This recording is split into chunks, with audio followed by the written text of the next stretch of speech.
But also, just to add on that argument, you have quoted Charlie Munger in your investment letter in terms of, you know, always the discussion about diversification versus just being passive, right? So do you just want to say why you quoted him and why you do that in terms of your investment letter?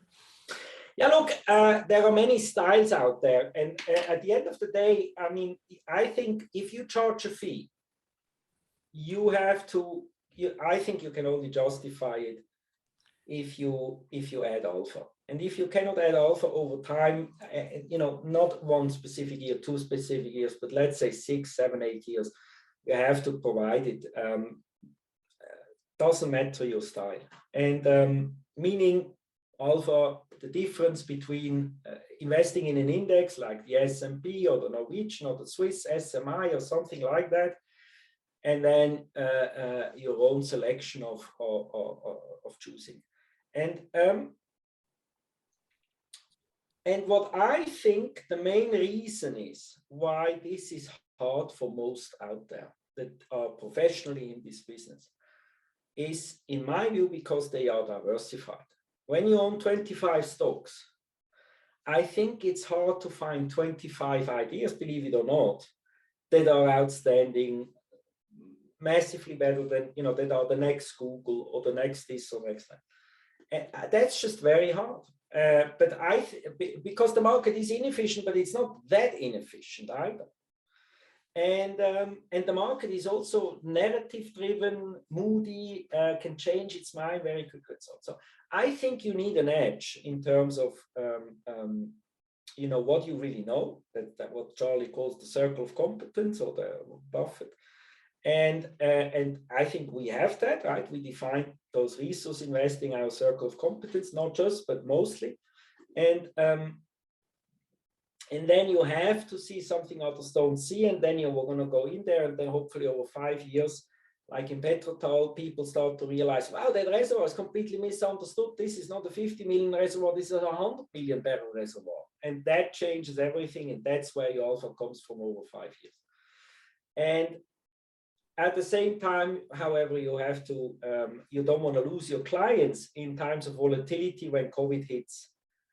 And that's, you know, the other side of the business that you somehow have to manage too. You kind of have to keep them entertained, because you know, we just don't know what the share price is going to do tomorrow or thereafter. I mean, I just don't, right? If, you know, don't underestimate, you can be in exactly the right idea. Like there was an English company called IOG, we were large in, but there was one shareholder that was kind of became a forced seller, and then, you know, that shareholder has to sell and sell and sell, so that stock price is not going to go up. And these are important parts, of course, of your analysis. But what I'm saying is, you don't always understand the timing of when such a, you know, what I call a share overhang is in place or not. So there are many elements you need to coach, and you need to keep at the same time your clients entertained. And, you know, believe me when I say, because I had a couple, you know, their clients often, you know, they seem to be completely in agreement with what you are going to do until until you get to the moment of volatility when they may be not in agreement anymore. And so don't underestimate. If you can handle volatility, that doesn't mean your client can, although they may say so. But I think that's why it's so important. But also, by the way, Charlie and Buffett say it all the time, right? You need to find a partnership with clients. If you just have clients that they expect you to perform and you expect them to pay your bills, that's not going to work out for the long term. I think that's going to be a very, you know, that's going to be a girlfriend, not a marriage. And I think you somehow have to find clients on the other side that really deeply understand what you do and why, and then kind of you explain them truthfully, right? Like very like Swiss, Norwegian, like no bullshit kind of, this is what we do. And then they buy into that, and then hopefully go on a journey together for the long term, and you're successful. But if you know, if you have to manage every corner, every quarter, like most guys on Wall Street, I think this job is a nightmare. It's super interesting because I think you wrote it as well. Like when you find a case, you actually have like 10-year horizon on that case. But in that 10-year period, Red Bull right? should pay me, by the way. This is Red Bull. They're also doing quite well. But given that, time is the biggest advantage to any investor, straight to your point, it makes it so hard if you just like going to allocate capital on behalf of clients you don't really know, right?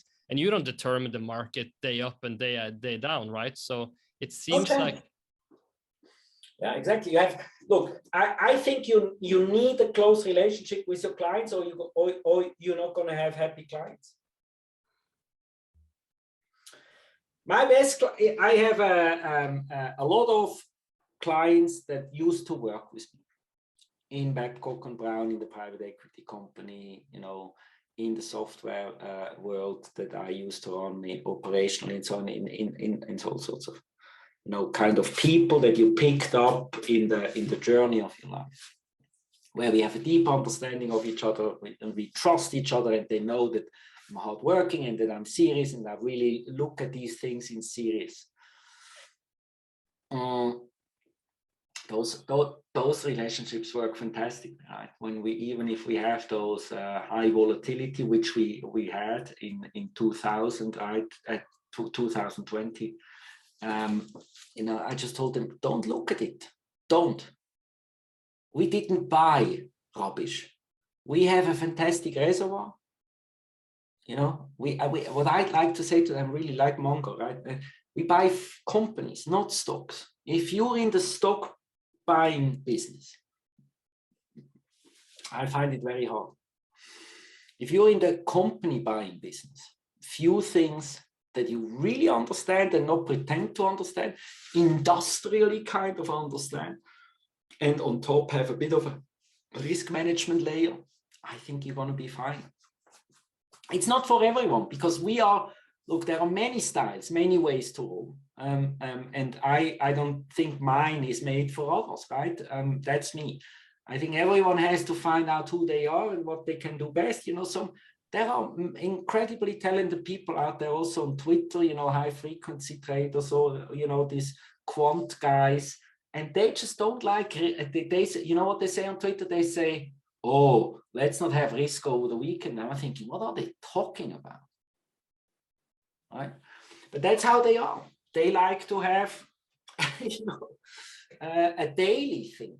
For me, that would be a nightmare, because when do I read? When do I think? When do I study if I have to manage everything daily?